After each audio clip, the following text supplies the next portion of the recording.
자, 대항력. 이렇게 열심히 했던 이유가 뭐냐면, 시험 문제에서 대항 요건을 갖추고 언제 대항력을 취득해 물어볼 수 있게 냈던 거고요. 실제 시험 문제에서는 봤던 판례 문제는 하나도 나온 적이 없고요. 우리 책에 있는 36-1번하고 2번이 있잖아요. 이것만 맨날 나왔죠. 이거 어떤 사안입니까, 여러분?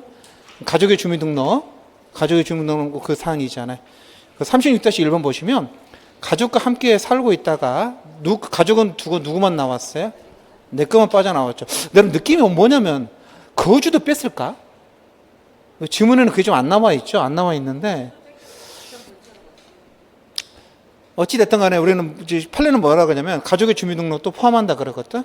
배우자나 자녀의 주민등록도 내 주민등록을 포함시키니까, 일단 가족의 주민등록이 돼 있으면은, 대항력은 유지되는 거죠. 네, 그거 쓰시는 거고요. 36-2번은 뭐죠, 여러분? 다 빠져나온 거죠? 그래서 뭐 했습니까? 재전입. 재전입이 있으면 그 다음날 오전 0시가 되겠죠. 그날 그래서 3월 6일 날 오전 0시 날짜로 그 대항력을 취득하게 되니까, 그렇게 되니까 저당권과 관계에서는 얘가 후순위가 돼버리는 거죠. 저당권은 언제입니까? 2월 25일이거든. 근데 새로 들어온다는 3월 5일이니까 3월 6일이니까 이해되셨죠? 최근에 여러분 지난번에 가르침이 드렸는데 최근에 하다가 재밌는 문제를 하나 발견했어. 어려운 거 아니야? 지난번에 설명을 좀 드렸는데 자 보세요. 대항요건이 주택인도 플러스 주민등록이잖아요. 주민등록인데 근데 왜 주택인도는 항상 그 문제를 안 삼냐면은 나중에 주택인도 이사 들어왔냐는 입증이 안 돼. 내가 솔직히 거주하지 않았는데 나중에 어떻게 입증을 해? 난 살았다 그러면 산 거지 그냥. 아니 안 보이던데 일주일에 한 번씩 들어갔다는 일이 바빠가지고 그럼 어떡할 거야? 그러니까 항상 이걸로 싸우는 거야. 이건 입증이 되잖아요. 저입신고 되냐는 따지는 건데 실제상 어떻게 했냐면 이 사람들이 갑이 있었고요. 자식이 이렇게 하나 있었어요. 그리고 배우자 자식 둘이 이렇게 있었는데 그리고 얘 동생이 있었어. 그래. 동생이에요. 동생. 이해되셨죠? 근데 처음에 나 빼고요. 나 빼고 내 동생하고 내 와이프하고 배우자 이렇게 해가지고 이게 7월 1일 날 이사하고 전입신고 한 거야. 여기까지 이해가 됐죠? 내가 집을 빌렸는데 누가 먼저 들어갔어요? 이제 가족들이 먼저 들어가고 동생이 세도주로 들어간 거지. 그러다가 내가 9월 1일 날 내가 갑이 들어온 거죠. 갑이 뭐 했다고요? 이사하고 전입신고 들어온 거야. 그럼 대항력 언제부터 생겨? 가족의 주민등록도 포함시킨다 그랬잖아. 내가 늦게 들어온 거 맞지만 요것 때도 생기는 거야. 그때부터. 근데 문제가 뭐였냐면은 내가 안 들어가면 어떻게 되나? 안 들어가고 계속 이렇게 하면 그럼 좀 미치는 거죠. 원래 우리가 배웠던 사안은 들어갔다 빠져나온 사안이잖아. 그렇죠? 안 들어가면 그건 판례가 없어. 없으니까 그건 생각하지 말고 최근에 그 변호사 시험 쪽에서 이렇게 가족하고 먼저 옮겨가고 그 다음에 내가 나중에 옮겨갔을 때는 이 날짜가 아니라 언제 날짜라고? 이 날짜를 기준으로 생긴다는 거죠. 이 뒤에 저당권이 붙잖아? 그럼 얘는 선순위 저당권자가 되는 겁니다. 선순위 임차인이 되는 거죠. 좀 알아두세요. 그런 문제를 누가 만들어 놨더라고요. 어려운 문제는 아니죠? 한 글자만 쓰면 돼요. 여기서 주민등록은 배우자나 자녀 등 가족의 주민등록을 포함한다. 한 글자만 쓰시면 됩니다. 36-3번은요, 이건 전형적인 이거 어려운 문제죠. 근데 끝에 봐보세요, 여러분. 대항할 수 있는지 물어봤잖아요. 그러니까 우선 문제적으로 생각하지 마세요. 대항력만 생각하시면 돼요. 대항력만. 위에 딱 보니까 33번. 등기 맞추고 갑이 살고 있다가 자기 집입니다. 차랑 같이 살고 있다가 전입신고 마치고 계속 살고 있었어요. 그 다음에 갑이 누구한테 팔았어요? 을한테 했던 거잖아요. 을한테 팔았어요. 다시 빌려 쓰고 있습니다. 빌려 쓰고 있다가 갑으로 계약서 새로 쓰고 빌려 쓰고 있었죠. 5월 2일 날 계약서는 의미 없죠? 5월 7일 날 을명으로 등기 넘어간 거잖아요. 그리고 그 날짜로 뭐 됐다고요? 저다고 설정됐잖아. 그러면 얘는 대항력 언제 생긴다 그랬어요? 5월 8일 오전 0시에 생기니까 얘가 후순위 임차인이 돼버리죠. 그러면 경매와 관련해서는 뭐 할 수 없다? 대항할 수 없다. 경매됐을 때 대항할 수 없다. 후순위 입장이 돼버리니까 대항할 수 없다. 꼭 좀 기억해 두세요.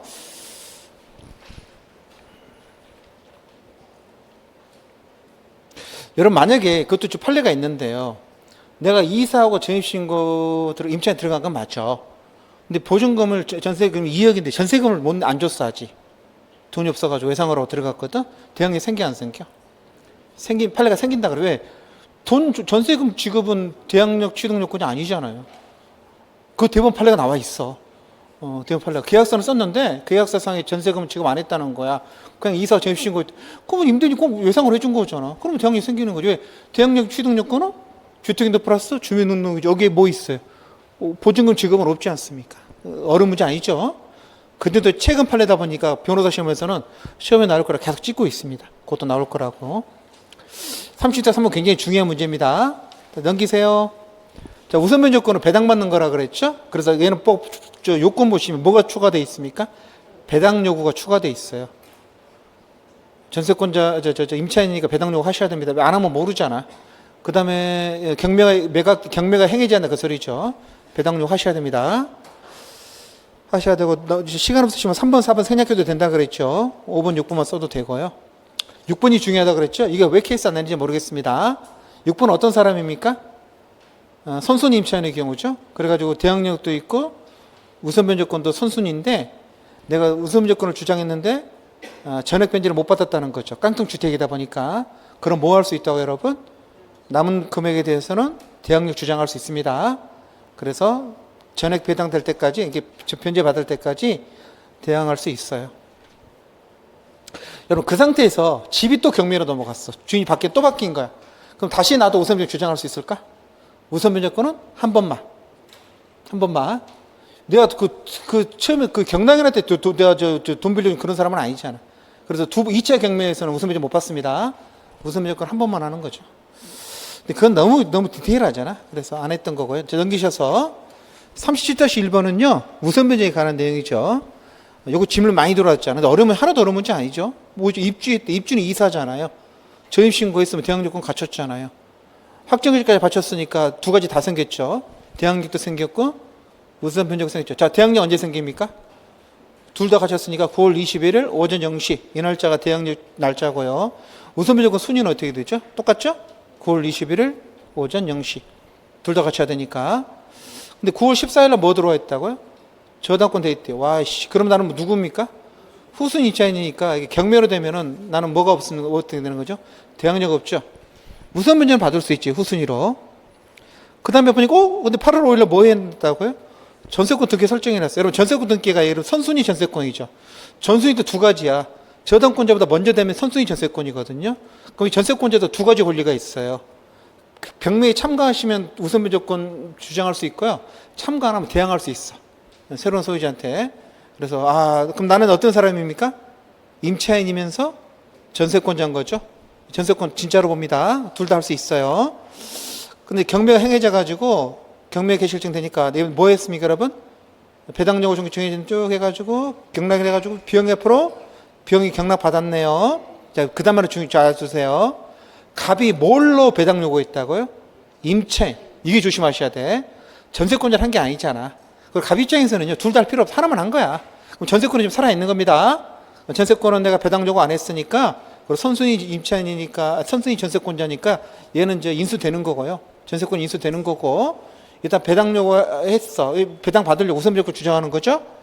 근데 뭐 짜증나는 게 뭐냐면, 배당 요구하시면 대항 요건은 언제까지 유지하고 있어야 됩니까?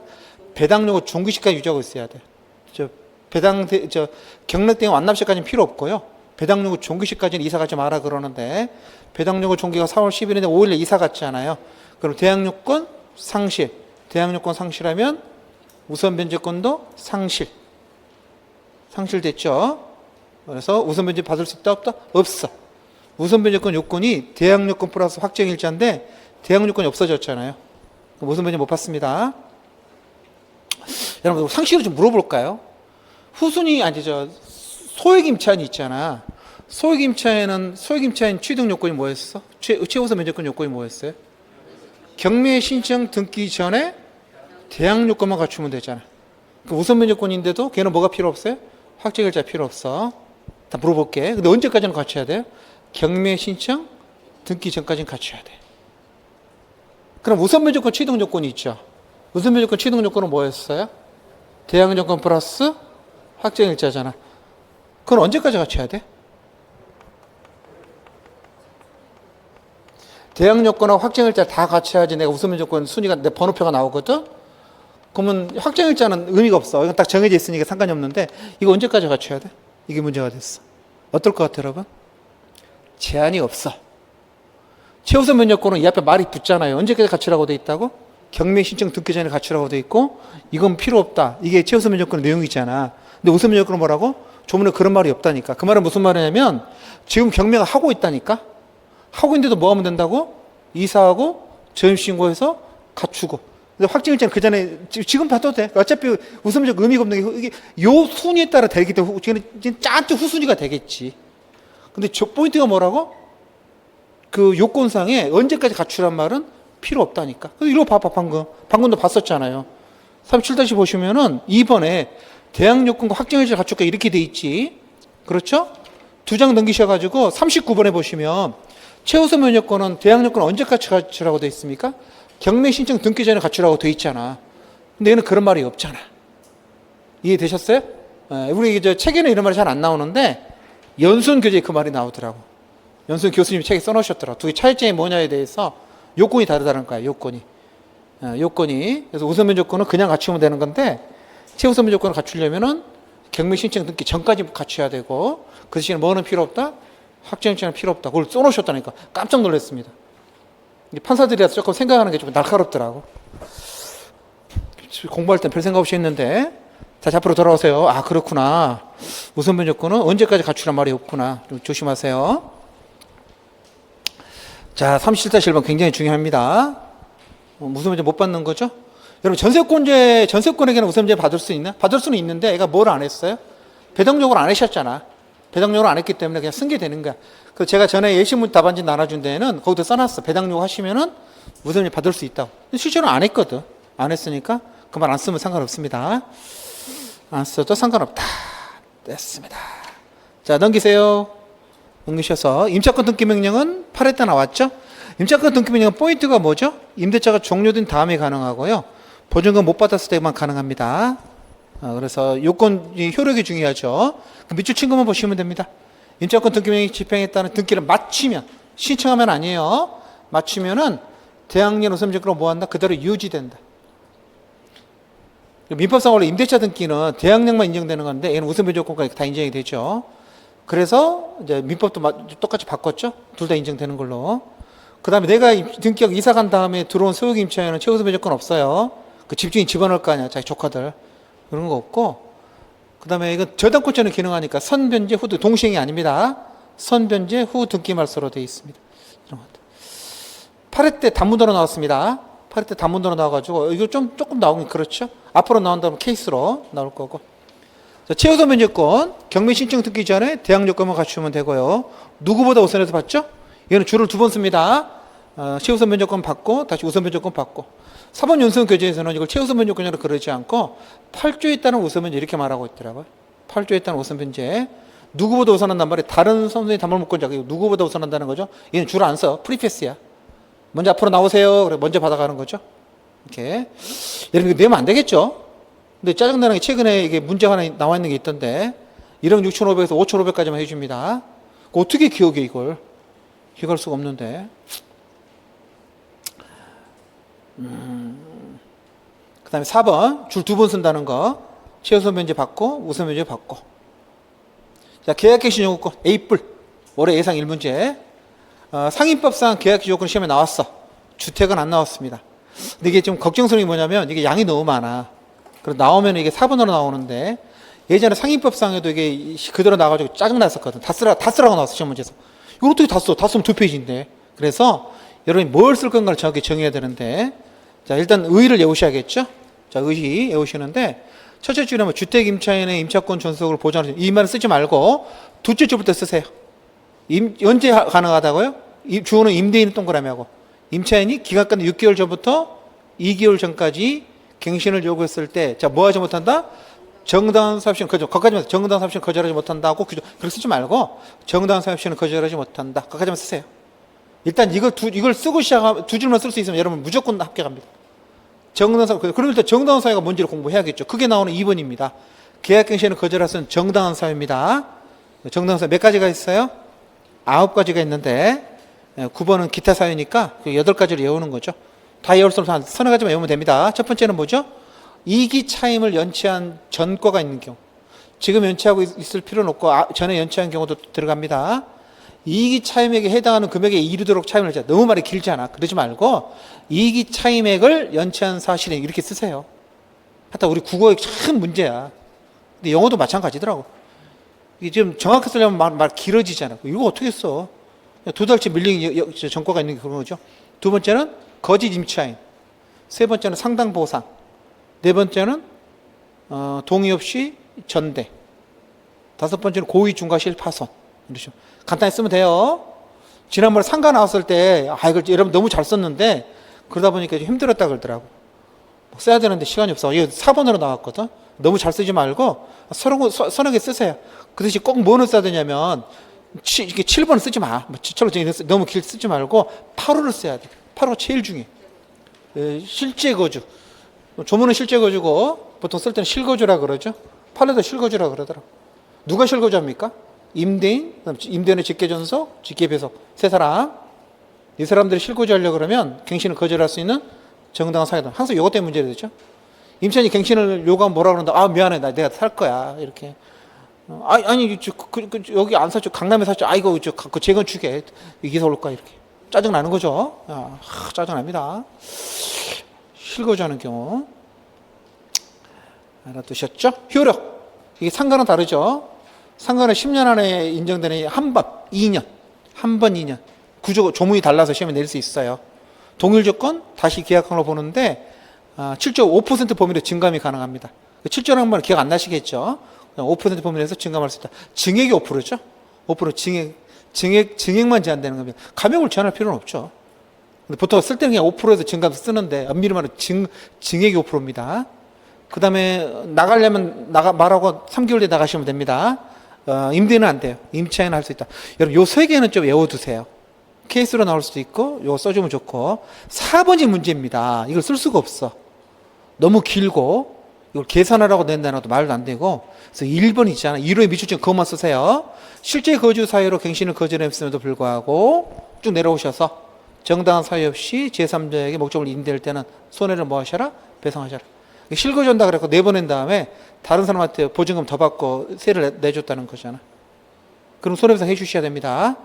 해주셔야 한다. 그 손해배상 액수는 밑에 쭉 나와 있는데 뭐 거절 당시에 3개월 글쎄 나와도 쓰지 마세요. 외워지지도 않으니까 그냥 손해배상 하야한다 그까지만 쓰고 난 그냥 몰라 이렇게 쓰지 마. 계산해보라 어떻게 냅니까? 거짓말 해야지 마 나오면. 그래서 그것만 틀리는 거니까. 그것만 틀리고 우리는 점수 주니까 걱정 안 하셔도 돼. 됐죠? 자, 그 다음에 41번 상위평선 대항력은요. 앞에 주입 대항력 똑같습니다. 근데 여러분 눈으로 보여드리려고 해서 보여주는 거지 100% 똑같습니다. 목차도. 우선 변제권도 똑같습니다. 하나도 다른 거 없어요. 임차권 등기 명령도 똑같습니다. 그래서 원래 지번 교재는 안 써져 있어. 동일하기 때문에. 넘겨보시면 최우선 변제권도 똑같습니다. 뭐만 다르죠? 액수만 다른데 하나도 다른 거 있죠. 얘는 환산보증금이 기준이죠. 상가는. 그래서 너무 적어. 6,500, 2,200이다 보니까 너무 적어서 그 2번에 보시면 서울시 기준 6,500, 2,200이 있잖아요. 근데 6,500을 그 환산보증금에서 보증금을 월세로 환산시키다 보니까 너무 적은 금액에서 좀 내긴 그래요. 나머진 주택하고 똑같습니다. 눈으로 보시고. 상가는 시험에 나왔던 게 2개 나왔어요. 계약갱신 요건 시험에 나왔고요. 넘겨보시면 권리금 회수계가 나왔습니다. 법이 만들어지기는 계약갱신이 먼저 만들어졌는데 시험 문제는 권리금이 먼저 나왔습니다. 이것도 그렇고 7회 때 권리금 나온다고 찍었었거든. 이렇게 찍은 거 나오면 참 좋죠. 마지막 보고서를 요건 했었거든. 근데 문제가 뭐냐면 둘 다 양이 만만치 않아. 실제 쓰기는 굉장히 힘들었습니다. 적당히 쓰는 거죠. 이거 어떻게 10분에 쓰라는데 지금 답안지 2페이지 아닙니까? 20분에 쓰라는 분량인데 이게 어떻게 써요? 그래서 뭘 쓸 건을 정해야 돼. 의의는 무조건 써야 돼. 의의 쓰고 나머지는요 핵심만 쓰면 돼요. 그래서 우리 조금 전에 상임법상 계약갱신 요구권하고 주임법상 비교해 봅시다. 얘는 몇 달 전까지죠? 한 달 전이야. 주택은 2달 전인데 얘는 한 달 전까지 갱신을 요구했을 때 정당한 사실 거절하지 못하는 것까지만 쓰시면 됩니다. 한 달 전까지 상관 안 바뀌었어요. 그 다음에 그 정당한 사유는 얘는 8가지입니다. 8가지. 그래서 얘는 3기, 3달치 밀려야 되고요. 거짓 똑같아요. 상당 보상 똑같고요. 동의 없이 전대도 똑같고요. 고의, 중과실, 파손도 똑같습니다. 그렇죠? 재건축도 똑같고 다 똑같은데 쭉 내려오셔야 되는 포인트가 뭐냐면 실거주가 없습니다. 얘는. 그렇죠? 상가는 실거주하는 게 아니지 않습니까? 그래서 얘는 실거주 요건이 없어요. 효력. 조금 전에 주택은 어떻게 썼죠? 1에 2년. 얘는 몇 년입니까? 토탈 10년. 토탈 10년 안에서만 계속 갱신됩니다. 계속 인정되는 거고요. 그 다음에 동일 조건 다시 계약한 걸로 보고 5% 그건 똑같네요. 5% 범위에서 증감할 증액이죠. 자기가 증액할 수 있고요. 그 다음에 4번 쓰지 마. 이게 9억을 초과할 때는 5% 제한 안 받는다는 건데 이건 답안 문제가 너무 길잖아. 밑줄 쳐놓은 것도 길잖아. 그래서 4번 생략, 5번 생략. 몇 번까지만 쓰면 돼요? 3번, 1번, 2번, 3번까지만 쓰면 되는 거야. 그리고 9회 때 나왔기 때문에 확률도 떨어져. 그래서 무조건 주택이야. 제정신 바뀌었으면 뭐 낸다고? 주택 내. 나 같으면 상가 안 예워. 안 예워요. 그리고 머리를 뭘 떠올라야 돼? 혹시 모르니까. 혹시 10년 그런 기억하고 있어요. 실거주 없다는 이런 기억하고 있는데 주택 예워. 그냥 마지막 날 주택 보면 돼. 여러분 자신의 감을 믿으세요. 예전에 제가 아는 후배가요. 시험에 마지막에 화장실 갔다 오라 그러잖아. 시험 볼 때. 걔는 어떻게 했냐면 마지막으로 찍었던 걸요. 두 문제를 왼쪽 주머니, 두 문제를 오른쪽 주머니에 넣어놨어요. 이렇게. 그 화장실 가져오라면 책을 못 보지 않습니까? 책은 앞에다 내놨으니까. 딱 나가가지고 문 앞에 서가지고 네 문제를 본 거예요. 이렇게. 쫙 본 거죠. 감독관이 아이고 들어가시라고 그랬더니 아직 들어간 방송도 안 나왔는데 그래서 네 문제를 다 본 거예요. 두 개가 떴어. 큰 문제 하나, 작은 문제 하나. 합격하는 거죠. 75점을 해결했는데. 와, 다 사람들이 유난 떤다 그랬거든. 저 새끼 유난 떤다 그랬는데 유난을 떨든지 말든지. 그리고 합격 어떻게 이거 본 다음에 그 밖에다 들어오면 컨닝 페이퍼가 되잖아. 다 밖에다 버리고 창가에다 버리고 다 들어온 거지. 찍어보세요. 저는 뭐 찍는다고요? 위험부담, 이행지체 해지, 계약금, 그 다음에 중위법상 계약갱신 요구권 이런 거. 또 뭐 기억도 안 납니다. 막 찍었던 것 같은데. 몇 문제는 꼭 보고 들어가라 그거지. 왜냐면 많이 못 찍는 게 여러분 과목이 오전으로 2과목씩이잖아. 그러면 또 절차론도 찍어야 될 거 아닙니까? 그러니까 너무 많아지면 안 되지. 마지막에 꼭 볼 거 보고 가세요. 그렇게 봐도 되고 그냥 쭉 넘기면서 딱 눈으로 발라도 되고. 자, 권리금 회수기에 굉장히 중요하죠. 또 7회 때 나왔으니까 또 4년 됐지 않습니까? 나올 수 있는데 이거 너무 양이 많아서 자 일단 개인적 생각에 일단 권리금 의의는 쓰세요. 권리금은 판례를 갖다 베낀 거거든요. 셋째 줄 유용 무용의 재산적 가치의 양도 또는 이용 대가로서 임대인 임차인에게 보증금 차임에 지급하는 금전 기타 대가를 말한다. 그다음 권리금 계약은 쓰지 말아요. 쓰지 말고 적용 범위도 쓰지 말아요. 이런 거 쓰면 3번은 못 쓰거든. 일단 권리금 의의는 쓰시고 그다음 바로 3번을 쭉 내려서 방해행위 금지. 방해행위가 4가지고요. 방해할 수 있는 정당한 사유가 4가지입니다. 4+4예요.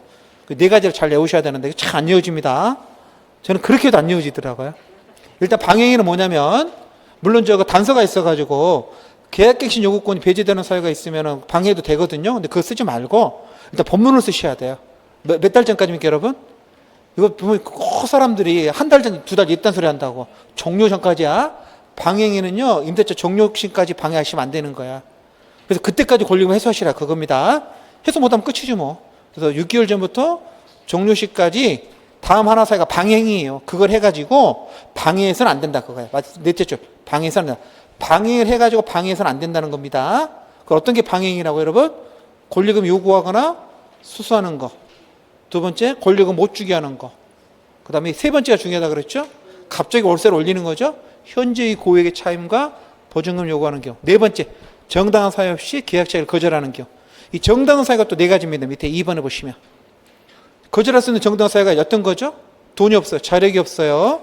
두 번째는 범죄인 거, 의무를 위반할 우려가 있대요. 세 번째가 중요하죠. 앞으로 1년 6개월 이상 영리 목적으로 쓰지 않을 거래. 교회 청년의 사무실을 쓸 거라는 거죠. 네 번째는 보증금을 누가 준다고? 권리금을 누가 준다고? 임대인이 선택한 신규 임차인이 준다는 거죠. 다 못 외웁니다. 그럼 못 외우니까 만약에 정당한 사유 안 외워지잖아. 2호하고 3호만 외우세요. 2호, 3호 정도 두 개만. 3호는 꼭 외워야 되거든. 1년 6개월 말 꼭 들어가야 되니까 외우시고, 위에 방행위도 잘 안 외워지지 않습니까? 방행위는 뭐 외우셔야 됩니까?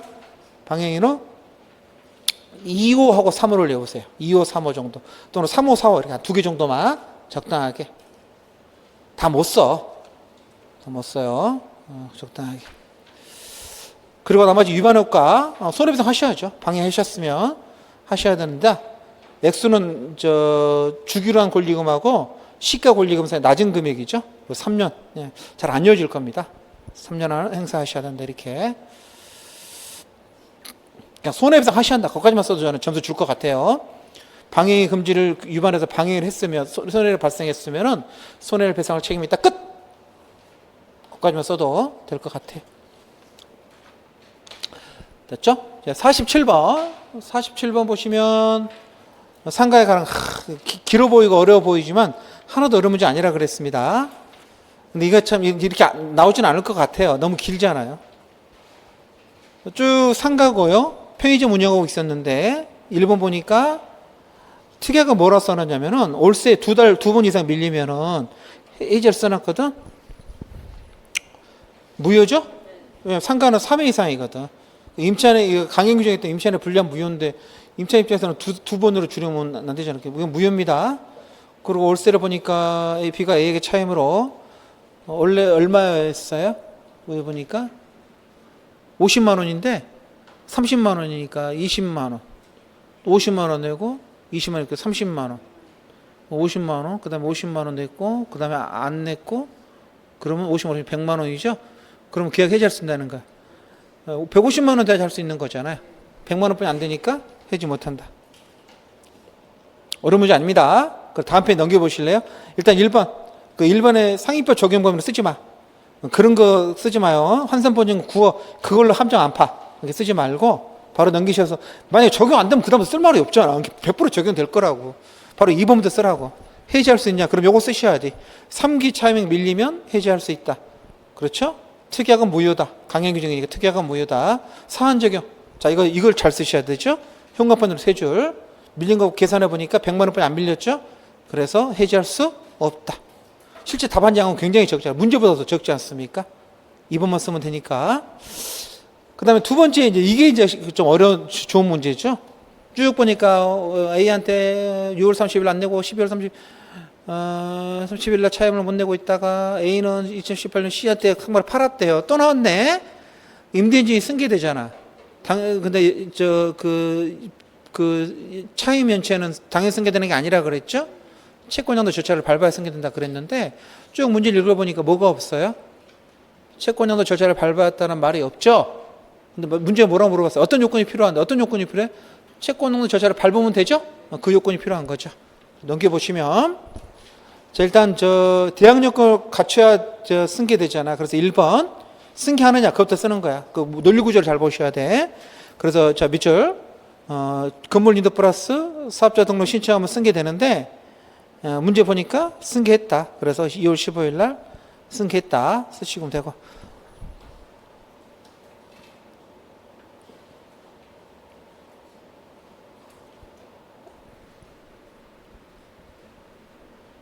대항 요건 갖춘 다음에 바뀐 거니까 승계된 거죠. 자, 오른쪽에 해지하려면 3기죠. 근데 2번. 그 제목은 밑줄 치지 말고 내용만.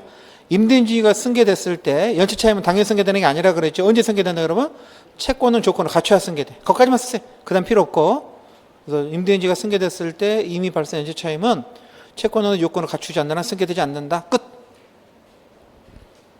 이제 사안의 적용. C가 연체를 해지하려면 승계제 밟아야 되겠죠? 정전 임대인에 대한 그 연체 차임 100만 원치를 승계. 그럼 채무를 승계하는 것으로 채권 양도, 채무 인수 그러거든. 양도 양수 그러거든요. 채권의 양도 양수, 채무는 인수 그러죠. 연체 차임 채권 양수가 필요한 거죠. 여러분, 그 다음은 쓸 필요가 없는데 상식으로 말씀드리면 지명채권 양도는 어떻게 한다 그랬어요? 양도 계약 플러스 대항 요건 갖추면 돼요. 그래서 거기 나오는 것처럼 양도 계약 체결하고 대항 요건은 통지 승낙이잖아요. 채무자에게 통지하시면 됩니다. 그러면 대항 요건 갖추게 되죠. 우리 민총할 때 그런 말씀 드렸잖아. 채권 양도 대항 요건이 통지 승낙이라고. 관여무 통지. 민총할 때 공부했었죠. 근데 그건 우리 시험범위 아니니까 밑줄 안 친 거예요. 그냥 채권 양도 절차 밟으면 된다. 그러면은 3기가 되잖아요. 앞에 거에다가 내 것까지 해가지고.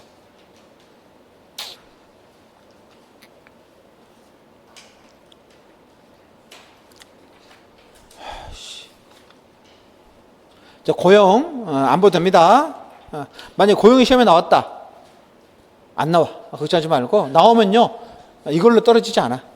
걱정 안 하셔도 되고. 대신에 혹시 모르면 항상 의 정도만 뭔 말하는지 노무를 제공하고 상대방 뭐 한다고 여러분 고용은 공짜 여러분 고용을 공짜면 노예입니다. 그래서 고용은 항상 보수 지급이 들어가야 돼. 노예계약을 하면 안 되잖아. 보수 지급함으로써 성립하는 계약이다. 그 정도만 써도 합격해요. 남도 그것도 못 써. 도급. 오늘 하이라이트입니다. 이거 하려고 지금까지 우리는 이렇게 지금 이게 다 올라가. 도급이 좀 어렵게 나오면 굉장히 어려워. 근데 문제가 뭐냐면 도급이나 조합은 우리가 지금 실무에서 경험하는 문제가 아닌데 그걸 좋아하는 교수님들이 계셔. 그것만 전문으로 하시는 분들이. 도급은 건설 도급이 유명하기 때문에 굉장히 실제로 실무에서는 문제가 많이 돼요. 건설하다 낮아빠지는 경우. 그래서 도급을 좀 열심히 볼게요. 그리고 수급인 담보 책임이죠. 수급인 담보 책임인데.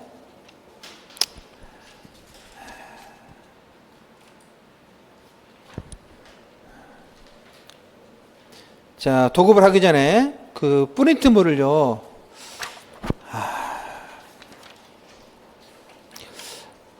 고민을 많이 했습니다. 이걸 해야 되나 말아야 되나 고민이 많았는데 하자라고 마음을 먹었고, 일단 지금 앞에 프린트물 안 본 게 위험부담 안 본 게 하나 있거든요. 38페이지. 그거 먼저 보고 갈게요. 38페이지 그 1번 판례 있지 않습니까? 위험부담에 관한 1번 판례. A 플러스 538조 채권적 위험부담에 관한 내용입니다.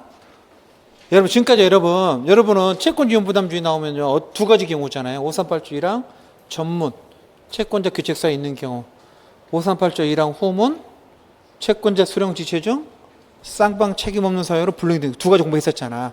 근데 실제 실무에서는요 요 판례가 나와. 그게 나오는 게 아니라 요거 홍삼 고추 말고 요거 물어볼 수 있습니다. 그래서 저 이런 판례 현관판에 들고 잘 보세요 여러분. 부동산 매수인이 매매 목적물에 관한 근저당권의 피담한 처분을 뭐 하기로 했다 여러분? 인수했어. 안고 산다 그랬잖아. 그러고 나서는 그 채무액을 뭐 했습니까? 매매대금에서 뭐 했다고 뺀 거죠?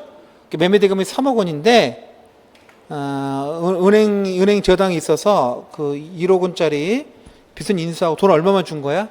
2억만 준 거죠? 근데 나중에 내가 1억을 안 갚았거든? 밑줄 내려오세요. 그래서 매수인이 안 갚으면 뭐 하겠어? 은행이 경매 들어가겠죠? 그래서 매도인이 소유권을 잃게 되겠죠? 아직 매수인에게 그렇게 안 넘어갔잖아. 잃게 되겠잖아. 그럼 이거 누구 잘못이야? 이게 매수인 잘못이라는 거야. 매수인이 안 갚는 바람에 일이 벌어진 거잖아. 그래서 매수인에게 책임 있는 사유로 인해서 소유권 등기가 불능으로 된 경우다. 이게 왜 중요할까? 매도인은 매수인에게 대금을 청구할 수 있다는 거야. 집은 안 넘겨줘도 뭐 할 수 있다고? 대금은 청구할 수 있다. 굉장히 중요합니다.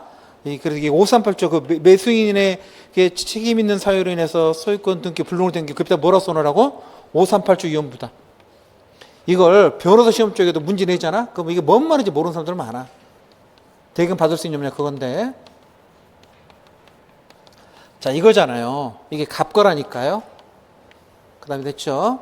그래서 을한테 매매를 했는데 매매 대금이 3억이었어요. 근데 얘가 이 땅에 대해서 은행한테 뭐 했다고? 빚진 게 1억이 있어요.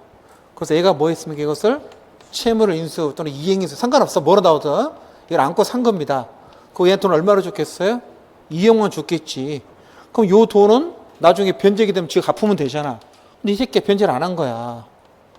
안 했으니까 얘가 뭐 했겠어? 이 땅에 대해서 경매를 실행한 거지. 그래서 경락은 얘가 먹는 거지. 경락이 잡아먹게 됐다니까. 그래서 예를 들어서 이 땅에 대해서 1억짜리니까 얼마라 그럴까? 이렇게 1억이 나갔다 그럽시다. 1억이 경락이 됐어. 여기까지 얘가 됐죠. 그러면 이제 얘는 어떻게 됐습니까? 경락에는 1억을 누굴 줘요? 1억 주면은, 1억 주면 안 된다. 얘는 빚이 1억이잖아. 그럼 하나도 남는 게 없잖아. 그래서 1억 3천이라 그럽시다. 이게 집이 1억 3천이 경락이 된 거야. 그럼 1억 누가 가져가? 은행이 가져갈 거 아니야. 은행이 1억 못 받아가지고 경매 붙인 거니까 은행 1억 받아갔죠. 근데 문제는 뭐가 됩니까? 갑이 을한테 땅을 팔았는데 땅을 얘가 못 넘겨주잖아. 물론 넘어가 버렸으니 경매에 들어갔으니까. 이게 누구 잘못이라고? 얘 잘못이잖아. 그럼 얘 입장에서는 일단 땅은 날라갔으니까 못 넘겨주는 거고 대금 받을 수 있냐는 거. 채권자 잘못이잖아. 538조 1항 전문이 적용돼가지고 대금 받을 수 있어. 뭐 조심하셔야 돼? 3천 빼야 돼. 왜 빼야 되냐? 법사 여러분 1억을 얘가 받아서 3천 누구 줬겠어? 땅 주인 줬겠지. 갑 입장에서는 어떻게 된 거야? 자기가 원래 매매대금에서 얘한테는 돈을 받을, 지금 안 받은 거 있잖아. 지금 보시면은, 뭐랄까. 1억 날라가서 1억 못 받았잖아. 근데 1억 받았으면 얼마를 빼란다고? 왜냐면 3천원 뭐 했어? 나 받았잖아. 얘한테 받으니까 얘 때문에 벌어진 이익이잖아. 이게 이익 상하는 거라니까. 538조? 2항. 이해되셨죠? 채무를 면하고도 얘는 돈을 집은 안 넘겨주고도 3천원 챙겼지 않습니까? 그건 토해내라 그거야. 이해되셨죠? 예. 변호사 시험에서는 안 나오고 법전적 모의 시험에서 이게 계속 물어보고 있어. 뭐시면 그래서 요거 다른 거 내비두고 뭘 기억하시라고 여러분? 요거 안고 산 경우 있잖아. 우리 이거 어디서 공부했어? 자, 7번 다시 보세요. 얘네한테 보세요. 이것은 뭐에 관한 이야기야?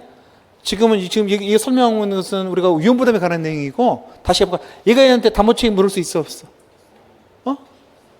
없다 그랬잖아. 왜? 저당권 행사에 대해서 소유권을 뺏긴 건 맞지만 얘가 뭐 했어? 빚을 채무로 인수했기 때문에 담보책임 묻는 걸 뭐 한 거라고? 면제 주거나 포경을 본다 그랬잖아. 담보책임 못 묻는 거지. 거기랑 연결되는 거라고 이게.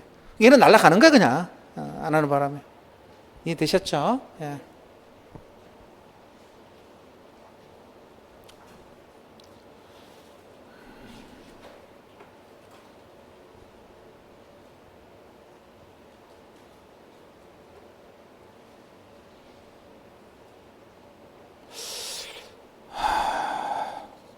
나올까요? 여러분 밑줄 친 거 위주로 읽어보시면 돼요. 중간에 안 읽어도 돼. 그냥 밑줄 친 것만 딱 봐가지고 실제 여러분 저당권 인수하는 엄밀히 말하면 채무상 이행 인수거든. 근데 그걸 여러분이 구분할 거로 시험 범위가 아니기 때문에 상관없어. 이행 인수 차이점이 뭐냐면 이건 채무 자체를 넘겨받는 거고 얘는 이행만 넘겨받는 건데 그걸 우리 좀 공부할 이유는 하나도 없는 거야. 여기도 그런 말 나와. 중간 읽어보시면은 밑줄 두째 줄 밟을까요? 셋째 줄. 이는 매도에는 면책식 채무 인수가 아니라 뭘로 보여야 한다? 이행인수로. 그렇게 써놨잖아. 근데 우리 입장에서 하나도 안 중요해. 어차피 뭐 한 거야? 인수한 거야. 채무를 인수하든 이행만 인수하든. 그 중요한 거 아닙니다. 채권 총론에서는 이게 굉장히 중요한 쟁점이에요. 그래서 이걸 판례에서 정확히 말해준 거지. 네가 지금 빚을 따는데 채무를 인수했다. 좀 첫째 줄에 피담은 채무 인수잖아. 그 채무를 인수한 것처럼 써놨는데 엄밀히 말하면 이건 뭐다? 채무 인수가 아니라 이행 인수라는 거라고 정확히 말해주고 있는데 그건 시험과 관련 없어요.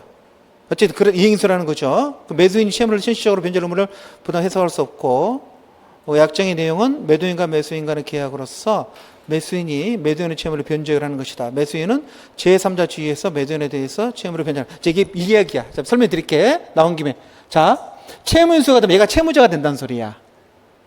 빚을 떠안져서 얘가 채무자가 되니까 은행은 얘한테만 돈 달라고 할 수 있는. 이행인수는 뭐냐면 그냥 얘가 채무자고 얘가 이행할 걸 얘가 이행한다는 소리야. 이행만 떠안았다는 거지. 근데 그건 우리 입장에서 봤을 때는 빚 넘기면 똑같은 거 아닌가? 어차피 똑같은 거거든. 그래서 엄밀히 구분할 필요는 없어. 이해되셨죠? 그래서 밑줄도 안 친 거야. 중간에 밑줄 안 친 건 우리 시험법에 관계 없습니다. 판사가 정확히 말해준 거죠. 이건 보니까 너는 자꾸 채무인수라 그러는 이행인수다. 그렇지? 위와 같이 자 그다음 밑줄. 현관패 매수인이 매매 목적물이 가는 근저당권 피담처에서 자 뭐라 했어요? 그러면 이행을 인수한 게 정확히 써줬잖아. 첫째 줄은 뭐라고 돼 있죠? 채무를 인수하고 써놨잖아. 근데 그걸 판례가 이행인수라 보니까 그 중간을 정확히 써놨지. 이건 이행인수니까 이행을 인수했을 때는 채권자에 대한 관계에서는 매도인 여전히 채무를 부담한다 하더라도 매수인과 매수인 사이에서는 매수인에게 채무를 변제할 책임이 있는 거니까 결국은 네가 변제 안 해서 소유권을 잃게 된 거 아니냐. 네 잘못이다. 대금은 줘야 된다. 이렇게 하는 거죠. 대금은 줘야 된다. 되셨죠?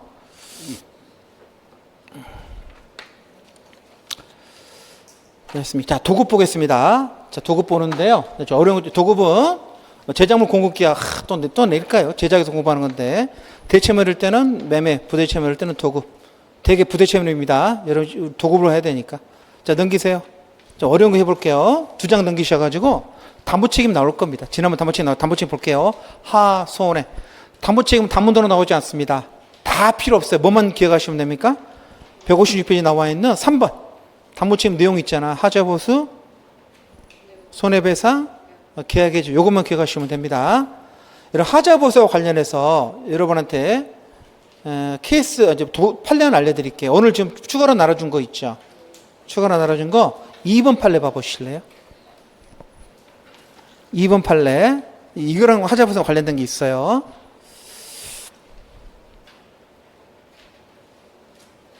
하자보수 관련해서 여러분 도급인이 하자보수 해주는 거하고 아니 하자보수 청구하는 거하고 수급인이 보수 청구하는 것은 그 동시행관계인데 그건 맞거든. 근데 문제가 뭐였냐면 이런 잘 봐서 여러분 찍어봐. 이 실제 사례를 예를 들어보면은 이게 소프트웨어 개발 사건이었어. 이게 개발 회사에다가 일정 소프트웨어를 만들어 달라 한 거야. 그리고 그 총 개발비가 10억이었어요. 완결되면 얼마 받는다고 여러분?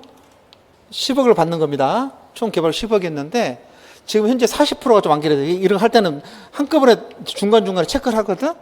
40% 완결되면 되니까 얼마 주면 됩니까, 여러분? 중간중간에 돈을 주기로 했었어. 얼마 주면 되는 거죠? 4억을 주면 되는 거야. 그래서 이제 갑이 일을 맡겨서 도급이냐? 갑이 일을 맡겨가지고 얘가 일을 맡아서 했죠. 개발 회사입니다. 그래서 이제 가서 점검을 들어갔더니 얘들이 검사를 해볼 거 아닙니까? 제대로 만들어 봤더니 하자가 있는 거야. 하자가 있는데요. 하자가 지금 보시니 하자가 얼마냐면은 지금 하자가 1억 정도 하자가, 이 하자를 고치고 얼마가 들어간다고? 1억 정도가 들어가. 하자 보수 얼마 들어간다고? 1억 정도 들어간다니까, 보수 비용이. 여기까지 얘가 됐죠?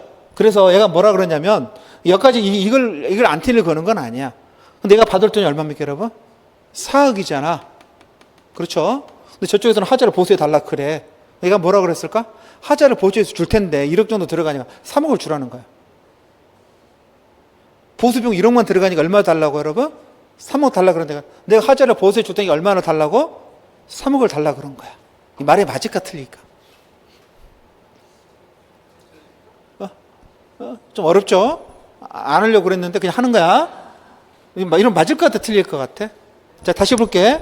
하자 보수하고 뭐는 동시행이라고 그랬어? 보수 청구. 수급인은 돈 달라고 청구하는 거 있잖아. 얘는 뭐 청구하는 거야? 하자 보수 청구하는 거 있잖아. 돈은 동시행이라니까? 그럼 얘가 하자 보수해달라고 하면 얘는 뭐라 그러는 거야? 돈 달라고 그럴 거 아니야. 거꾸로 얘가 돈 달라고 하면 얘는 뭐라 그래요?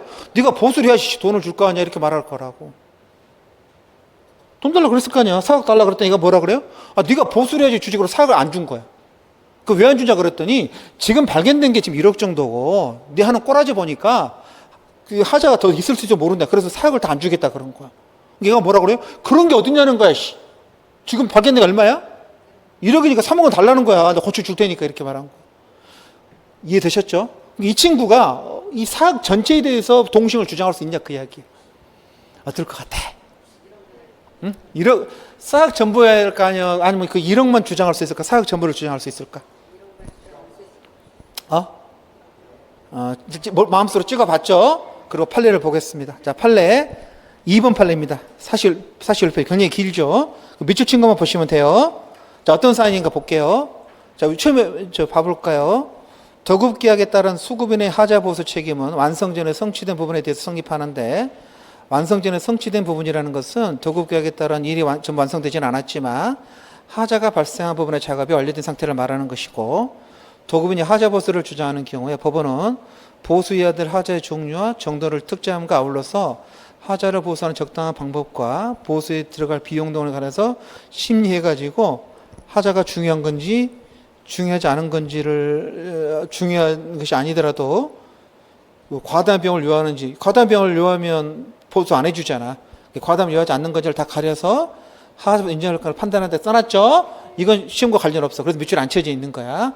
시험 관련 그 두 번째야. 기성고에 따라서 기성고는 뭐야? 이미 성취한 정도. 40% 되면 얼마 주는 거야? 4억 주는 거야. 그렇게 하기로 한 거야 지금. 그래서 기성고에 따라서 공사대금을 분할해서 지급하려 약속을 했습니다. 또 기억하세요. 근데 도대체 하자 보수하고 공사대금 보수잖아. 하자 보수 해주는 거하고 보수 주는 것은 무슨 관계가 있다고? 동시행 관계 있다 그랬잖아요. 근데 그 말을 따면 재밌어.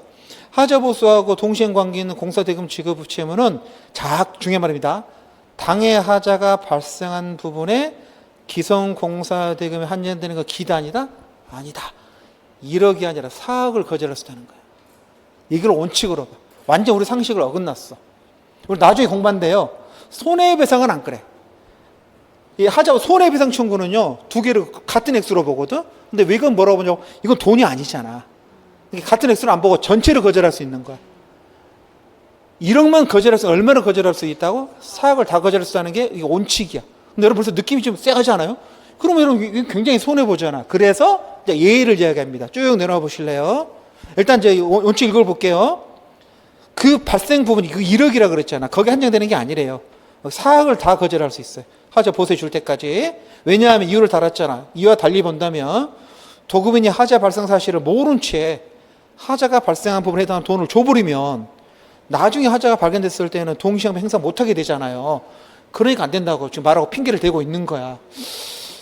일반적으로 동시행 관계가 인정되는 경우에 그러한 항변권 행사, 이건 이제 동시행변권의 그 남용이라는 민초에서 공부했던 겁니다. 내가 지금 행사하는 자가 상대방의 동시행을 위해서 과다한 비용이 요구되거나 내가 상대방 이행은 실질적으로 어려운데 의무 이행으로 해서 항변권자 이득은 별로 크지 않다. 그러면은 항변 이행 필요 없어. 항변권도 필요 없고 바로 4번으로 갈게요. 잡으세요. 미지급 공사대금에 비해서 하자 보수비가 매우 적은 경우. 공사대금은 예를 들어 4억인데 하자 보수비를 1,000만 원이라도 100만 원 걸읍시다. 이렇게 너무 적은 경우에 하자 보수 공사가 완성되더라도 공사대금이 지급될지 여부가 불확실해. 이게 지금 매수인 편을 수급인 편을 들어주고 그럴 때에는 끊고 도급인이 하자 보수 청구를 행사해 가지고 동시에 할 수는 있는 공사 기성공사 여부는 뭐 언제라고 여러분? 이때는 언제라고? 원칙과 달리 하자하고 손해 상응하는 금액으로 한전없이 뭐다? 공평원칙과 신의칙에 부합한다. 너무 차이가 이렇게 심하게 나는 경우 있잖아. 그때는 뭐라고? 그 액수 1억은 아니야. 1억은 그렇죠. 1억 4억은 좀 그렇잖아. 근데 이게 예를 들어서 보수 비용은 한 100만 원 정도 되는데 이거 고쳐줄 때까지 4억을 안 주겠다. 그건 너무 심하잖아. 그때는 안 된다는 거야. 그때는 같은 액수로. 이게 예입니다. 근데 실제 변호사 시험 쪽에서는요, 원칙을 가지고 케이스 문제를 만들었어. 그러니까 제가 설명드린 그거야. 4억 1억 사건이야. 4억 전부를 거절할 수 있다. 그게 타당하냐 물어봤더니 타당하다는 게 판례 입장입니다. 너무 디테일하죠? 됐습니다. 자, 그 다음에 할 게 뭐냐면은, 자, 앞으로 넘기셔서 1번 판례를 조금 할게요. 1번 판례도 좀 어렵습니다. 자, 다시 해보도록 졸으세요. 또 도급인의 수급인의 담보 책임은 내용이 뭐뭐 있어요? 하자보수, 손해배상, 계약해지 세 가지잖아요. 그렇죠? 손해배상도 청구하든지 해지하든지 세 가지잖아. 여러분 요건이 조금씩 다르죠. 하자보수는 완성된 경우도 가능하고 완성 전에 성취된 부분에도 가능하죠. 하자보수에 가름해서 손해배상 청구할 수 있고 하자보수 함께 손해배상 청구할 수 있죠. 해지는 언제 한다 그랬어요? 완성된 목적물의 경우에 하는 거잖아. 기억나죠? 완성 목적하는 경우고 건물의 경우는 해지 안 된다. 기억나시죠? 네, 그거야. 실제 사안 보면요, 이게 건설회사거든요. 건설회사인데 이게 수급인입니다. 이 세 사람이 건물주는 세 사람이었어. 이 사람들 돈을요 50억씩인가 내가지고 빈 땅에다가 건물을 올리려고 그래요. 여기까지 이해가 됐죠? 그 처음에 실제 사안 보면 얘는 25분이 안 냈어. 막 복잡한데 다 내비두고. 그 둘이 이제 뭐가 체결된 겁니까? 도급계약이 체결된 거야. 이해되죠? 공사비는 얼마? 총 공사비 150억이라 그럽시다. 근데 지금 현재 돈을 어떻게 그랬냐면 이게 돈을 주기로 하는데 지하 1층, 1층, 2층, 3층, 4층 올라갈 때마다 10억 이런 식으로 주고 그래서 중간에 한 50억 완공될 때 나머지 공사비 100억이었나? 나머지 100억이라 그럴까? 그러니까 올라갈 때마다 10억, 50억을 주고 공사 끝나면 얼마 주기로 했어요? 50억 주기로 한 거야. 여기까지 이해가 되셨죠? 그 그림이 길어질까 어떤 상황인지. 근데 어떤 문제 생겼냐면은 50억, 10억 올라갔거든? 그래서 지금 50억은 넘어갔어, 이쪽에. 그래서 4층까지 올라갔어. 아이씨, 근데 가서 보니까 하자가 있는 거야, 이제. 이해되셨죠? 벌써 돈 얼마 지급이 됐다고? 50억이 지급이 됐어. 이제 나머지 50억이 걸려있는데, 이제 뭐가 문제가 됐다, 여러분? 하자가 발견이 된 거야. 그럼 여러분이 가불령 세 사람 얘한테 뭘 요구할 수 있을까, 처음에 기본적으로? 하자 보수를 요구할 수 있겠지. 그래서 뭐 해달라고? 하자를 보수해달라 그랬거든. 근데 문제가 뭐였냐면, 여러분. 판례 볼까요? 판례 이상한 소리 합니다. 읽어볼게요. 판례 봐보세요. 1번. 도급계약에서 목적물의 주요 구조 부분이 완성된 대로 시공돼서 사회 통용상 일반적으로 요구되는 성능을 갖추었고 당초 예정된 이게 키워드야. 당초 예정된 공정까지 맞췄다면 이름 뭐 된 거다? 완성이 된 거다. 됐죠? 끊어. 완성됐더라면 하자는 담보체험에 관한 규정에 따라 처리하는 것이 법률에 부합하는 것이에요. 이게 뭐가 포인트인지 아세요? 우리는 뭘 구분해야 되냐면요. 이게 지금 완성이 안 된 경우냐, 미완성하고 완성이 됐는데 하자가 있는 거냐, 이걸 두 개를 구분하자는 거야. 여러분, 뭐가 차이가 날까? 미완성이라 그러면 뭐가 가능하죠? 요거 되죠? 하자보수는 미완성도 된다 그랬잖아. 이게 완성이라면 뭐가 될까? 완성은 하자보수 돼야 안 돼요? 되지. 하자보수는 완성된 경우도 되고 미완성도 된다 그랬잖아. 근데 포인트가 뭐죠, 여러분? 미완성 경우는 뭐가 안 되죠? 담보책임 해제가 안 돼. 선생님, 공사도중 해제, 그건 채무불이행 해제잖아. 담보책임 물을 때는 뭐가 안 된다고? 미완성일 때는 담보책임 해제가 안 된다니까. 완성된 경우에 목적 달성 못할 때만 해제하는 거잖아. 그래서 실시 시험 문제에서 이게 지금 완성이 된 거냐, 완성이 안 된 거냐가 굉장히 중요한 문제가 생긴다고. 행사할 수 있는 권리가. 그럼 어떤 경우로 완성이라고? 거기 나오는 것처럼 접촉적 뭐 더 있어요? 예정된 최후의 공정까지 맞췄다. 그럼 뭐는 된 거야? 완성은 되고 하자가 있는 거야. 예정된 공정까지 맞췄다. 그러면 뭐가 있는 거라고? 완성은 된 거라니까. 미완성이 아니라 뭐라고? 완성은 된 거야. 이게 왜 중요한지 아세요? 이게 6회 때인가 2회 때 법무사 시험 얘기가 나왔어. 그래가지고 이게 미완성이냐 완성이냐를 다투어야 되는데 지금도 법무사 책의 해설지를 보면요 2대2로 달려. 그 두 사람은 완성이 안 됐다 그러고 두 사람 완성이 됐다가 답안지가 완전히 달라져. 그거 미쳐버립니다. 그것 때문에 환장을 노리신데 그래서 뭐가 답인지 모르겠어. 그래서 일단 그 기준은 내비두고 우리 시험 관련해서는 어떤 게 완성이래요, 여러분? 예정된 최후의 공정까지 맞췄으면 일단 뭐는 된 거야? 완성은 됐는데 하자가 생긴 거야. 그럼 뭐 할 수 있어요, 여러분? 해지할 수 있지. 담보채 해제는 가능하지. 해제 가능하죠. 미완성은 해제 안 된다니까. 그게 차이가 있어요. 미완성은요, 하자보수 청구하고 손해배상 청구로 끝내는 거지 해제하는 게 아니야, 미완성은. 그래서 완성된 경우냐, 안 된 경우냐, 그런 경우입니다. 그러니까 그 밑에는 필요 없어요. 다 필요 없고, 그것만 봐두시면 돼요.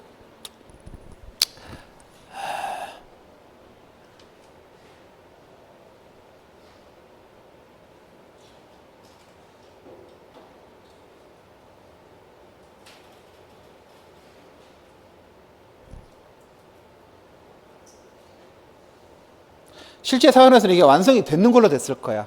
근데 이 친구가 뭐라 그러냐면은,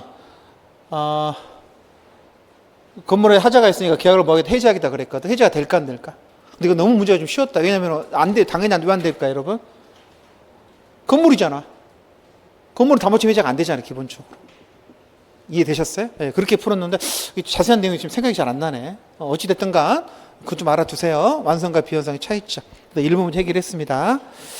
됐어요. 그래서 세 가지 하자보수. 여러분 이게 왜 시험에 중요하냐면 우리 시험에서 손해배상 그 기억나세요? 건물을 뿌고 다시 지으려고 그러면 그것도 손배 청구할 수 있다 그랬잖아. 이렇게 디테일하게 물어봤잖아. 그래서 좀 알아두셔야 됩니다. 자, 그 다음에 이제 가장 중요한 거. 여러분 하자가 중요하지 않으면서 우리 이제 했던 거 지난번에 하자가 중요하지 않으면서 어떤 경우라 그랬어요? 하자는 중요하지 않은데 보수는 과다한 비용을 요한 게 있었잖아. 그러면 뭐 안 된다 그랬습니까? 하자보수 청구 안 된다 그랬잖아. 하자보수 청구 안 되고 뭐 청구하라 그랬어요? 하자에 가름하는 손해배상 청구도 아니고 하자로 인한 손해배상 청구하라 그랬지? 그럼 하자로 인한 손해배상 청구는요, 액수를 어떻게 계산한다 그랬죠? 교환가치의 차액. 교환가치의 차액.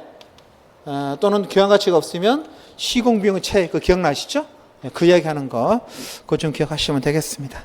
그래서 1번 같은 거 다 내비두고 2번도 내비두고 좀 추가로 나간 거 매매계약 봤었고.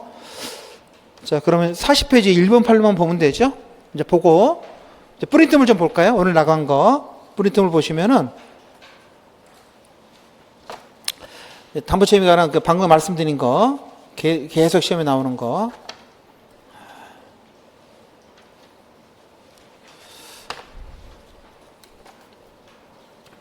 자, 문제 20, 몇 번이죠? 우리 몇 번까지 봤어요? 15번까지 안 봤어요? 그래? 뭐 했어? 임대차 하나도 안 보고 지금 담보채 도금 넘어갔군요. 큰일 날 뻔했네. 16번 굉장히 중요합니다. 15번까지 봤었죠? 여러분 16번은 뭐에 관한 내용입니까? 이것도 지금 시험에 올해 유익비상환청구 비용상환청구 시험에 나올 때가 됐거든. 한 번뿐이 안 나왔고. 여러분 내가 지금 유익비상환청권 행사해야 돼요. 그러면 요건이 뭐였습니까? 같이 증대하는 비용이 유익비죠. 그 다음에 현존하고 유익비는 독립성이 없어야 되죠. 근데 문제가 뭐냐면 주인이 바뀌었다는 거야. 그럼 신소유자에게 유익비상환 청구할 수 있나요? 그러면 뭘 기억하셔야 돼? 거기 있는 문제 6줄을 다 현관편으로 치셔야 돼. 결국은 신소유자가 누구냐가 중요한 게 건물 소유자 지가 중요한 게 아니라 네가 누구냐가 중요하다 그랬죠. 그래서 건물 소유자가 아니라 네가 대항력이 있으면 뭐 한다? 신소유자 주장할 수 있다. 네가 대항력 없으면 주장할 수 없다. 그 소리입니다. 시험에 나올 수 있고요. 그 다음에 17번 보시면 보증금에 관한 거 맨날 나온 거죠. 보증금. 소송비용 공제할 수 있나요? 예. 이거 너무 그래서 안 나올 것 같은데 모든 걸 다 공제합니다. 소송비용도 다 공제할 수 있어요. 보증금 안 돌려주니까 월세 안 내니까 소송해서 월세 받아냈거든. 당연히 공제할 수 있습니다. 이것도 문제 해결만 며칠 치세요. 소송비용도 그 임차인이 부담하는 채무 불이행이 들어가니까 공제할 수 있다. 됐고 18번은 뭐에 관한 내용이 18번이 좀 어렵죠? 별표 2개. 월세를 쭉 밀렸는데 이게 앞 사람한테 밀린 거 있고 주인이 바뀌었거든요. 전체가 얼마라고요? 그러니까 1억에서 3,300이 토탈 밀린 게 11개월에서 3,300이거든. 그러니까 6,700을 다 공제하려고 그랬더니 임차인이 화를 낸 거죠. 왜 화를 냅니까? 네 것만 공제해야지 왜 앞에 그게 다 공제하냐는 거야. 뭐라 그랬어요, 여러분? 연체 차이면 당연 승계는 안 되지만 공제는 무슨 공제다? 당연 공제다. 그래서 앞서는 거 다 공제할 수 있습니다. 낼 것 같은데 중요합니다. A 투뿔. 공제는 당연 공제다. 밑에 여러분 이유에 써놨죠? 두 번째 양가로 3번. 승계는 당연 승계가 아닌데 공제는 양가로 2번. 승계는 당연 승계가 아닌데 3번. 공제는 당연 공제다. 공제는 당연 공제가 됩니다. 그 다음에 19번 보시면 이건 그 작년 문제에 나왔던 거죠. 그 월세를 잔뜩 밀렸는데 3년 이상 연체했는데 뭐 했습니까? 소멸시효가 완성된 게 있다라는 거야. 소멸시효가 완성되고 공제할 수 있나요? 이해 상계는 안 되지만 공제는 된다 그랬죠? 그래서 공제 너무 쉽고 된다는 데 있고. 그 다음에 20번 문제는 뭐였습니까? 민법상 임대차에서 갑하고 을하고 갑은 임차인이거든요. 을이 임대인이고 죄송합니다. 갑이 임대인이고 을이 임차인이에요. 그래서 임차 받아가지고 건물로 뭐 했습니까? 신축했는데 건물에 대해서 얘가 만약 예를 들어서 보존 듣기를 했으면 토지 임차권에 대해 대항력 생기잖아요. 그러니까 안 하고 있었습니다. 안 하고 있는 상태에서 갑이 토지를 병한테 팔아버린 거죠. 그래서 땅 주인이 바뀌었습니다. 그 다음에 이제 이게 팔 때 을한테 물어보지도 않았어. 안 하고 뭐라 그러냐면 나중에 보증금 그냥 새로운 집주인이 보증금 토지에다 보증금 돌려주기로 약속한 거죠. 이거 된다 그랬어 안 된다 그랬어? 된다 그랬죠. 3자 합의 안 해도 땅 주인끼리 합의해가지고 임대인주를 승계할 수 있다 그랬어. 이건 여러분 이거 땅 빌린 을이 뭐 대항력으로 갖춘 게 아니잖아. 안 갖춰도 자기들끼리 승계가 가능합니다. 그러면 입주권 주장할 수 있죠. 승계되는 거니까. 이 계약이. 선생님 그냥 땅 빌려가지고 건물 지어도 건물에 대한 소유권 보존 등기 하면 대항력 생기잖아요. 보존 등기 안 했잖아요. 그 622조 그 대항력은 안 생기고 그냥 갑하고 병이 자기들끼리 계약 인수한 거기에 따라서 대항력이 생기는 거죠. 했던 것들에서 뭐 다시 하는 것 좀 별 의미 없는 것 같고. 그 221번은 읽어보세요. 퇴거 청구 되냐 안 되냐 뭐 그런 이야기 하는 건데 너무 디테일해서 그냥 굳이 할 필요 없을 것 같고. 22번 별표 이거 외우셔야 되죠. 배당받는 것은 항상 뭐에 관한 문제라고 그랬습니까 여러분? 우선변조건에 관한 내용입니다. 그래서 우선변조건 취득요건 다 따져봐야 된다 그랬죠. 그래서 22번 보시면 계약서 썼는데 갑과 을이 썼거든요. 8월 3일 날 이렇게 원래 계약 기간은 2022년 3월 30일까지인데 2022년 8월 3일 날 애가 저당 설정했단 말이에요. 일단 뭐가 느껴져요? 아, 묵시의 갱신이 됐구나. 떠올라야 돼. 그게 문제에서 그걸 안 가르쳐 주잖아. 2년이 지났잖아요. 별 문제 지나갔잖아. 그럼 묵시 갱신이 된 거죠. 지나갔으니까. 그 다음에 이제 저당권 설정했습니다. 여러분, 갱신되면 종전의 대항력 그대로 유지하거든요. 그러니까 원래 갖고 있던 대항력권, 대항력 그대로 유지하는 거죠. 2020년 4월 1일 날 정인신고하고 확정일자 받았으니까 4월 2일 날 대항력 생겼겠네요. 그 날짜로 우선변제권도 생기고. 그 다음에 이제 저당권 들어갔으니까 선순위 임차인이 될 테고. 코로나권을 떠나서는 또 어떻게 했습니까? 또 팔았죠. 죄송합니다. 임차인이 바뀌었죠.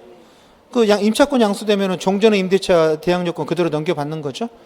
그러니까 지형은 9월 3일 날 이사 들어왔지만 실제로는 9월 3일이지만 원래 4월 1일 날 들어온 걸 그대로 넘겨받는 거예요. 그래서 임차권이 갱신이 되든 임차권이 양수되든 간에 원래 임대차 가지고 있는 대항력은 그대로 유지된다는 거 굉장히 중요한 문제죠. 했으니까 안 할게요. 풀어보시면 되겠습니다. 근데 이렇게 나오면 진짜 어려워지는 거죠. 자, 23번 문제도 뭡니까? 임차권 등기를 마치고 이사 가야 됩니다. 등기 마치기 전에 이사 가게 되면은 대항력 우선변제권 사라집니다. 마친 때 다시 생깁니다. 그렇죠? 그래서 근거 보시면 임차권 등기 마치면 우선 유지되는 거니까 마치기 전에 가시면 유지 안 돼요. 거기에 관한 문제 23번 됐고. 다시 하면 나왔던 것들이죠. 24번은 더 간단하죠. 얘가 지금 소액 임차인인데 문제가 뭡니까? 주거 목적이 아니라 채권 담보 목적으로서 소액 임차인 주장하는 거거든. 안 됩니다. 주거 목적일 때만 인정합니다. 그래서 안 돼. 너무 쉬운 문제죠. 그래서 안 된다는 거. 다 시험에 나왔던 거죠. 자, 25번. 이게 이제 그거잖아. 도급에서. 이렇게 길었는데 문제는 심플했죠. 제일 밑에 보시면 담보책임을 물어가지고 시공비용 500만 원하고 전략한 시공비용 1000만 원 있는 거. 이게 지금 위에 쭉 읽어보면 어떤 게 나오냐면은 한번 읽어볼까요? 갑은 을한테 연면적 단독주택 100m 실평수 33평짜리 도급을 주었는데 뭐 명의는 갑 앞으로 해놓고 뭐 다 필요 없고 그냥 수급인이 돈 다 들여서 만드는 겁니다. 했는데 나중에 가서 보니까 뭐라고 되어 있습니까, 여러분? 대리석 붙이는데 계약서는 뭘로 쓰도록 되어 있다. 그렇죠? 몰타를 사용하는 습식공법 계약서로 되어 있는데 실제 시공은 어떻게 했습니까, 여러분? 에폭시는 반건식공법을 했어요. 임의로 변경한 거죠. 이렇게 건설에 이렇게 많이 하거든. 안 걸릴지 알고. 근데 결과는 비교해 보니까 기능 이런 거 차이가 없대. 그러니까 건설에서 하는 거지. 나머지 보기가 안 좋을 수는 있겠죠. 그래서 꼭 따져보니까 얼마 비용이 절약된다고? 10만 원 절약되는 거래. 돈 10만 원 아끼려고 뭐 한 거죠? 공사 방법을 바꾼 거죠. 그럼 여러분 하자 중요해 안 중요해? 안 중요하지. 이 기능에 차이가 없다 그랬잖아. 그렇죠? 다시 하려면 500만 원 들어. 다 뜯어내야 되잖아. 그러니까 다시 하려면 500만 원 드는데 전략대는 10만 원이야. 그렇게 하자가 중요하지도 않으면서 보수의 과다한 비용을 요할 때죠. 해설 보시면 몇 주신 거? 하자가 중요하지 않으면서 동시에 보수의 과다한 비용을 요할 때니까 얘는 뭐 안 된다고? 보수 청구 안 되고 보수에 가름하는 손배 청구 안 되고 뭐만 가능하다? 하자로 인한 입은 실제 손해배상만 청구할 수 있는데 그거 따질 때 어떻게 따지라 그랬어요? 하자 없이 시공했을 때 시가, 하자 있는 상태 시가, 그 차익이 여기 들어가는 하자로 인한 입은 손해배상입니다. 근데 이게 교환가치가 없다는 거죠. 그냥 대리석만 붙이는 거니까 그때는 뭘로 따진다? 비용의 차이. 그래서 원래 시공 비용과 바꾼 시공 비용 그 차이 10만 원이죠. 10만 원에 대해서 손해배상으로 청구할 수 있답니다. 얼마 청구해서 물어봤잖아. 10만 원 청구할 수 있다. 풀 수 있겠죠? 예, 어렵지 않아요. 근데 실제 시험장에 갈 때는 이런 케이스는 다 보지 말고 꼭 네가 봐야 할 케이스만 체크해놓고 보시고 나올 만한 거 있잖아. 판례 지금 하나 안 본 거 있어요. 40페이지에 1번 판례 봐보실래요? 아직 안 본 거 있습니다. 좀 더 할게요. 1번 판례 좀 어렵습니다. 이게 최근 판례인데 여러분 2017년도에 나온 판례인데 2014년도에 대법원에 올라가다 39페이지 하고 있어요. 40페이지 임대차 그 판례 하나 추가된 거 있죠? 재밌는 사안이었어요. 그래서 이게 지금 최근에 계속 시험에 나옵니다.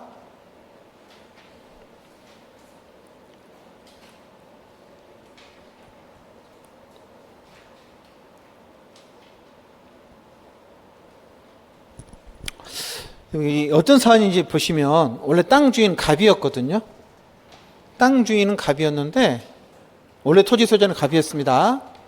근데 이 땅이 갑이 자기 앞으로 등기를 안 하고 누가 앞으로 등기냐면 형 앞으로 등기했어. 형 명의로. 형이 을이 형이거든. 얘 앞으로 토지를 등기해 놓은 거야. 왜 그런지는 모르겠어요. 해놨는데 이 상태에서 이 땅에 대해서 아버지가 가등기를 설정했어. 아버지가 병이던가? 예, 병이군요. 아버지도 대단하죠. 아버지가 뭐 설정했다고 거기다가? 이게 왜 그랬을까? 못 팔아먹게 하려고. 아들 새끼가 못 팔아먹게 하려고 아버지가 가등기를 해놓은 거야. 이해가 됐죠? 여기까지 하면 괜찮아요. 그 다음에 또 뭐 했으면 또 세를 내죠. 아버지가 누가 세를 냈다고? 아버지가 세를 내줍니다. 그래서 여러분 물어볼게. 여러분이 정이라 그러면 땅 주인은 누구야? 등기부상으로는 얘고 실제로는 얘도? 근데 지금 누가 세를 내줬습니까? 아버지가. 이렇게 타인 물건 임대도 되나? 되지. 타인 물건 팔아먹어도 되는데 뭐. 그래서 아버지가 임대인이 된 거야. 근데 얘는 이제 물어봤겠지. 내 아버지고 아들인데 애들이 어려서 내가 관리하는 거거든. 아들들은 내 말 들으면 되니까 나랑 계약서 써. 그랬어. 그래서 얘는 어떻게 했습니까? 땅을 빌려가지고 여기다 뭐 했어요? 건물을 지었다니까? 건물을 지었어요. 땅을 빌려가지고. 그리고 잘 짓고 있었는데 갑이 요 등기 지금 누가 앞으로, 얘 앞으로 돼 있었잖아. 내 앞으로 등기를 이전해 왔어. 진짜 내 앞으로. 됐겠죠? 갑은 아버지랑 사이가 좋을까 나쁠까? 당연히 나쁘지. 그래서 아버지가 세를 내가지고 얘가 지금 땅을 쓰고 있는 거야. 그래서 얘 뭐였어? 나가라 그런 거지. 넌 뭐냐 이렇게 된 거야. 너는 뭐냐는 거지. 나가달라 그런 거야. 근데 얘가 또 뭐라고 주장해요? 이 땅 빌려가지고 건물을 지었잖아. 그렇지? 뭐 요구할 수 있어? 지상물 매수쳤고. 얘한테 지상물 매수하러 그럼 건물 네가 사 이렇게 주장한 거야. 얘 사야 될까 말아야 될까? 사야 된다고? 그러면 안 되지. 안 사도 돼. 왜 안 사도 되냐면 얘가 임대인이 아니잖아 지금. 자기가 임대해 준 게 아니잖아 지금. 임대는 누가 해줬다고? 이해되셨죠? 그래서 판례 보시면 읽어볼게요. 그래서 이제 넣어놓은 거야. 여러분이 헷갈릴까 봐. 자, 건물의 소유를 목적으로 하는 토지 임대차에서 기간을 만료되거나 기간을 정하지 않은 임대차 해지 통고로 인해서 임차권이 소멸한 거예요. 기간 안 정했을 때는 해지 통과하면 갱신을 거절했으니까 갱신을 요구할 필요 없고 바로 그냥 임차권 소멸하는 거죠. 그러면 이제 임차인은 바로 뭐 할 수 있어요? 갱신 요구할 필요 없죠. 어차피 거절했으니까 매수를 청구할 수 있어요. 이건 당연한 거야. 문제는 그 다음이야. 지상물 매수 청구권이라는 것은 국민 경제적 관점에서 봤을 때 지상 건물의 잔존 가치를 보존하고 토지 소유자에게 배타적 소유권 행사로부터 임차인 보호하려고 만들어 놓은 거잖아. 자, 이게 포인트입니다. 누구를 상대로 하셔야 한다고? 자, 첫 번째, 임차권 소멸시 누구? 소유권을 가진 임대인을 하셔야 돼. 얘는 지금 아버지는 토지 소유권이 없죠? 아버지는 토지 소유권을 가진 임대인이 기아 아니야? 아니라니까. 그래서 토지 소유권을 가진 임대인을 상대로 행사해야 한다. 갑도 아니죠? 갑은 임대인이 아니잖아. 따라서 임대인이 제3자에게 토지를 양도하는 등으로 지금 형한테서 얘한테 넘어왔잖아요. 양도하는 등으로 토지 소유권이 넘어왔다면은 임대인의 지가 승계되거나 이렇게 지위 승계를 계약 인수를 하거나 또는 임차인이 대항 조건을 갖춰가지고 토지 소유자에게 임차권을 대항할 수 있다면 그러면 토지 소유자는 상대로 할 수 있죠. 대항력이 있으면 가능하잖아. 근데 이게 과연 그런 사안이냐는 거예요. 그래서 해볼게요. 갑의 형인 을 명의로 지금 등기가 되어 있습니다. 갑의로 등기한 게 아니라 지금 을 명의로 되어 있어. 형 명의로 되어 있는 상태에서 아버지 앞으로 가등기 마친 토지입니다. 근데 아버지가 정한테 자 이게 포인트야. 기간을 정하지 않고 건물 소유를 목적으로 뭐 했다고? 토지를 빌려준 거야. 됐죠? 그 다음에 다시 쌍주인이 누구로 바뀌었다고 여러분? 간명의로 바뀌었죠. 여러분 이 병이 정이 있잖아. 정이 대항 요건을 갖췄어 못 갖췄어? 아직 못 갖췄잖아. 건물을 지어서 먼저 보존 듣기를 한 것도 아니잖아. 그러니까 아무것도 아닌 거라. 대항 요건이 못 갖췄으니까 누구한테 대항 못 하는 거야? 갑한테 시인소유자 갑한테 대항 못 하는 거지. 그냥 바뀐 거야. 이제 갑이 뭐라 그랬을까? 어차피 기간을 안 정했잖아. 안 정했으니까 뭐 하라고? 나가달라 그런 거지.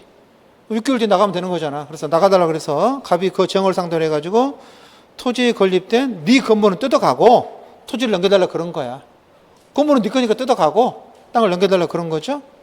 정을 상대로 해서 토지에 건립된 정소의 건물을 임대로 구하자. 정이 뭐라 그랬다고? 건물 사라 그런 거야. 누구한테 사라 그랬어요?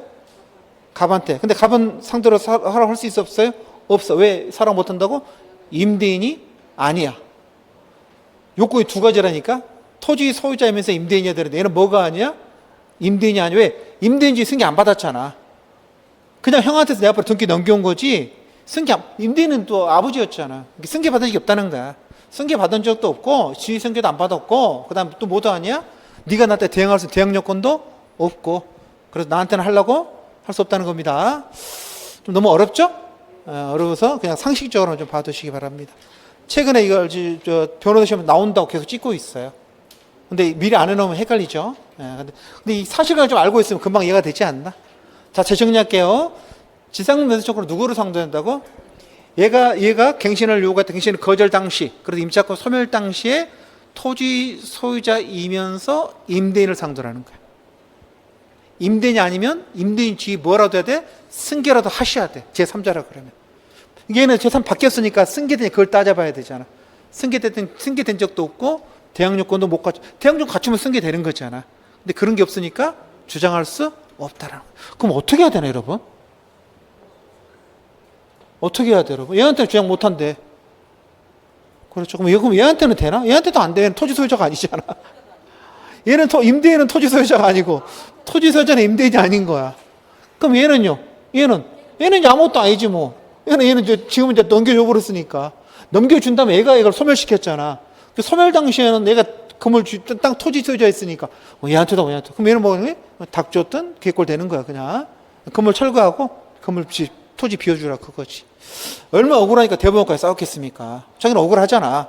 만약에 얘가 땅 주인이거나 그랬으면 얘한테 했을 텐데 이게 땅 주인이 아니다 보니까 이런 일이 벌어진 거죠. 그래서 근데 여러분 재밌는 게 2014년도 대법원에 올라왔는데 우리 대법원이 몇 년을 고민했습니까? 3년을 사건을 끌었어. 고민이 많았나 봐. 이거 어떡하지? 누구 읽어보니 별로 고민할 사안도 아닌데 무려 3년을 고민해가지고 편 들어주려고 그러다가 분위기 안 좋으니까 그냥 편 안 들어주고 끝냈습니다. 눈치 봐가지고 에이 끝. 됐죠? 그래서 이거 어려운 판례 다 있는데요. 이 판례들은 왜 했냐면은 혹시 나왔을 때 이게 그 사안이구나 알면은 답안지 쓰기 좋잖아. 거기서 그런 실제 가능성은 적어. 제 개인적 생각은요. 그 조 선생님이 만약에 시험을 본다면 뭘 열심히 할까? 저는 단문을 열심히 할 것 같아. 케이스보다는 뭘 열심히 한다고? 단문을 해가지고 위험부담 나오면은 뭘 써야겠다. 해제 나오면 뭘 써야겠다. 일단 쓰고 시작하라 그랬잖아. 그렇죠? 보증금 나오면 뭘 써야겠다. 비용 소양 조건 나오면 뭘 써야겠다. 부속물 나오면 뭘 써야겠다. 지상물 나오면 뭘 써야겠다. 대항력은 뭘 써야겠다. 일단 그걸 정리해야. 그걸 일단 30개 정도. 찍어 30개 정도 딱 정리해놓고 그다음 하더라고 조선이 케이스에서 좀 시험에 나올 만한 케이스 한 10개 정도만. 현재 케이스는 한 50개가 넘어요. 여기 지금 케이스가 25개고 요거 따지면 한 50개가 넘는다고. 근데 그중에서 한 10개 정도만 체크해가지고 그것만 다시 한번 딱 보고 들어가시면 그 케이스에서 안 나와도 나오면 무조건 땡 잡는 거고 안 나와도 단문 외운 거 쭉 쓴 다음에 문제 해결, 사안의 해결, 결론 쓰시면 합격합니다. 그리고 나머지 시간 아껴서 절차로 써야 되니까 5개 다 쓰고 항상 해마다 마지막 날은 참 마음이 무거워요. 많이 무거운데 확실히 빠뜨리는 게 있는가 걱정스럽기도 하고 근데 이 정도 했으면 충분합니다. 충분하니까 너무 어려운 판례 집착하지 마세요. 안 하려다가 그동안 안 했잖아. 안 하려다가 마지막 날 하는 거니까 집착 안 하셔도 이게 나올 것 같으면 진짜 했겠지 그 전에. 근데 한번 읽어두고 사실관계를 조금 파악해 두라고. 이런 문제구나 이런 문제구나. 예, 여러분 합격을 기원하